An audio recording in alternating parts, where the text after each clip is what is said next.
So the third type of sentence is request or command sentences. A command or request gives directions or orders or asks for something to be done. So these type of sentences, they usually give directions or orders or request for something to be done.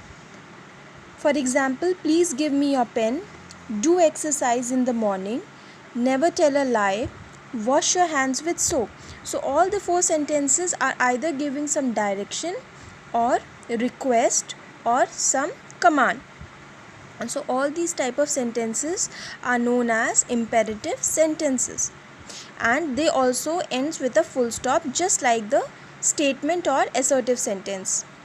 An imperative sentence expresses an order or a request. So the imperative sentence, they always expresses an order or a request.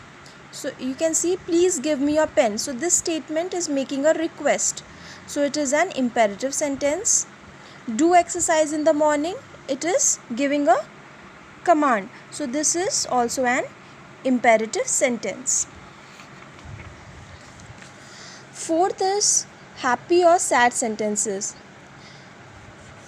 The sentences which expresses strong feelings of joy, sorrow, surprise, etc. are called happy or sad sentences. So the sentences which express strong feelings of joy, sorrow, surprise, they are known as exclamatory sentences. It is written over here, these sentences are exclamatory sentences. Why they are called exclamatory sentence? Because the sentences in these sentences, you can see the exclamation marks. For example, what a beautiful painting, shh, the baby is sleeping, what a silly mistake I made, how nice of you. So in all the four sentences, we are expressing a strong feeling or a sudden emotion.